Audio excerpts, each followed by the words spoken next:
بسم اللہ الرحمن الرحیم۔ سبق نمبر 9 کے اندر ہم نے اسم کو پہچاننے کی علامتیں پڑھی تھی کہ ہمیں کلام میں کیسے پتہ چلے گا یہ اسم ہے۔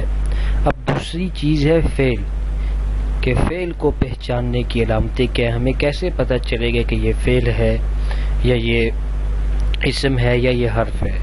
تو سب سے پہلی علامت جو فعل کی ہے وہ یہ لکھی ہوئی ہے کہ حرف قد اس کے شروع میں ہو۔ تو حرف قد اس کے شروع میں ہو، جس فعل کے شروع میں بھی حرف قد ہوگا وہ فعل کی علامت ہوگی۔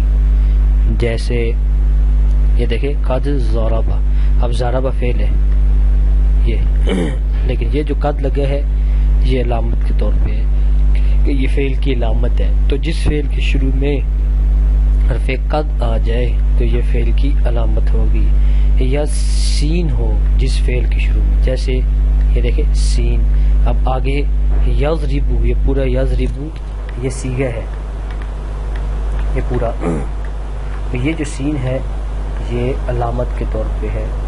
اور یا پھر اس کے شروع میں سوفا ہو، جیسے سوفا یضربو۔ اب دیکھیں سوفا اور سین ان میں فرق کیا ہے؟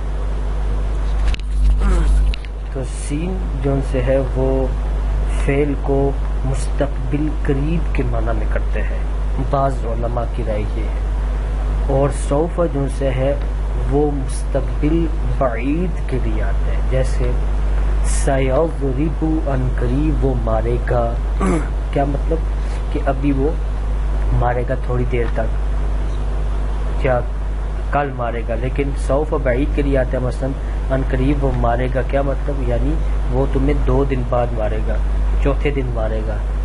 تو بعض علماء نے یہ کہا، بعض علماء نے اس کو الٹ کہا ہے کہ سین جو ہے یہ مستقبل بعید کے لیے آتا ہے اور سوفا یہ مستقبل قریب کے لیے آتا ہے۔ لیکن یہ یاد رہے کہ چاہے سین ہو چاہے سوفا ہو، یہ دونوں فعل مضارع کو مستقبل کے معنی میں ہی کرتے ہیں، یعنی وہاں پہ حال والا معنی نہیں ہوگا۔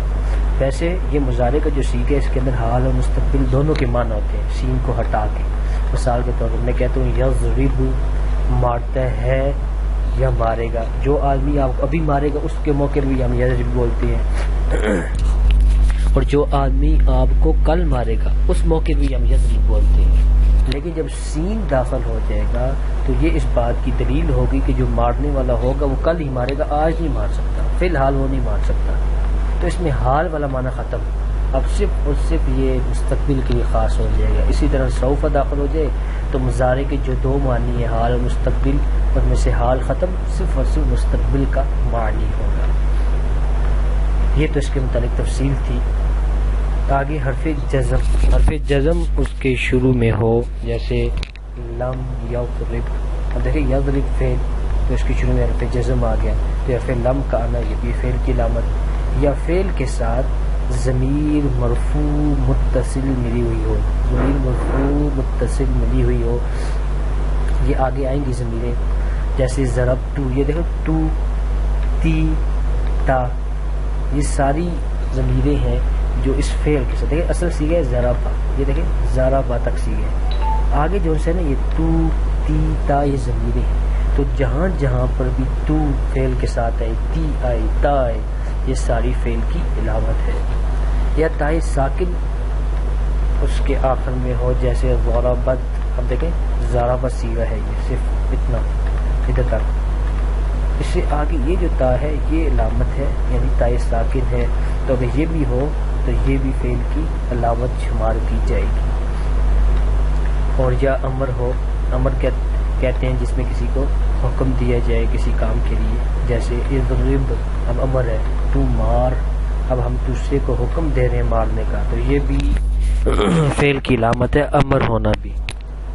یا جیسے نہیں ہو، نہیں کہتے ہیں کسی کام سے منع کرنا، جیسے لا تضرب، تو مت مار، اب ہم دیکھیں یہاں منع کیا جا رہا ہے کہ تو مت مار۔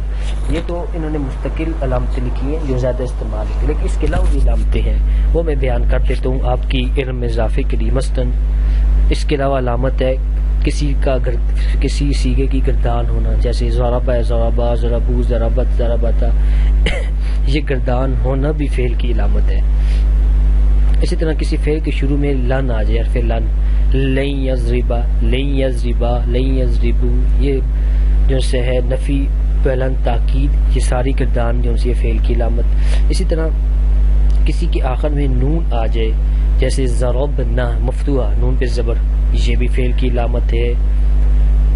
اسی طرح بانون تاکید خفیفہ یا ثقیلہ ہو، آخر میں جو نون ہے، جیسے اضربن، اضربن، یہ دیکھیں بانون خفیفہ اور بانون تاکید، یہ سارے فعل کی علامت ہے۔ ایک اور بھی یاد رکھ لیں کہ کس کلمے کے شروع میں حرف اتینہ میں سے کوئی حرف آ جائے۔ حرف اتینہ کتنے ہیں؟ 4، الف، تا، یا، نون۔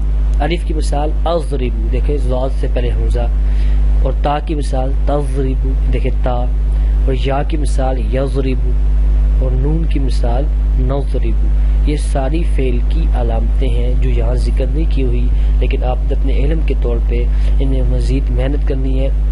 جتنا آپ محنت کریں گے اتنا آپ کو یہ علامتیں ازبر بھی ہوں گی، ان کو یاد بھی کریں اور ان پہ پریکٹس بھی کریں۔ اور اگر ویڈیو پسند آئی ہو اس کو آگے شیئر بھی کریں، لائک بھی کریں، اور میرا چینل بھی سبسکرائب کریں۔ اور جو بات سمجھ میں نہ آئی ہو تو اس کے لیے میں نے ایک مستقل گروپ بنایا ہے، اس کے اندر آج کے سبق کے متعلق یا کوئی بھی بات پوچھنا چاہے تو اس میں پوچھ سکتے ہیں۔